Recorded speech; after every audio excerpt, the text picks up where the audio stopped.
10 বছৰ ধৰি ইলেকশ্যন খেলি পেলাই জিকিব নোৱাৰিলে কি হ'ল? এইটোতো আগবাঢ়ি আছে বিজেপিতকৈ কংগ্ৰেছ। আপোনালোকে জানি আচৰিত হ'ব যে অসমৰ 14জন সাংসদৰ ভিতৰত 3জনৰ বিৰুদ্ধে অতি গুৰুত্বপূৰ্ণ গোচৰ ৰুজু হৈ আছে।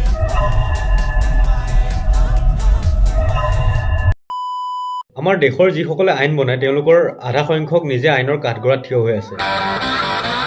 এডিআৰৰ ৰিপৰ্ট অনুসৰি আমাৰ লোকসভাৰ 46% সাংসদৰ বিৰুদ্ধে কেছ চলি আছে। যদি দল হিচাপে চাওঁ তেতিয়াহ'লে বিজেপিৰ 39% আৰু কংগ্ৰেছৰ 49% সাংসদৰ বিৰুদ্ধে গুৰুত্বপূৰ্ণ অভিযোগ আছে। 10 বছৰ ধৰি ইলেকশ্যন খেলি পেলাই জিকিব নোৱাৰিলে কি হ'ল? এইটোতো আগবাঢ়ি আছে বিজেপিতকৈ কংগ্ৰেছ। আপোনালোকে জানি আচৰিত হ'ব যে অসমৰ 14জন সাংসদৰ ভিতৰত 3জনৰ বিৰুদ্ধে অতি গুৰুত্বপূৰ্ণ গোচৰ ৰুজু হৈ আছে। আনহাতে অসমৰ গুৰুত্বপূৰ্ণ অভিযোগ লাগি থকা সাংসদ কেইজন হৈছে গৌৰৱ গগৈ, ৰকিবুল হুছেইন আৰু দিলীপ শইকীয়া।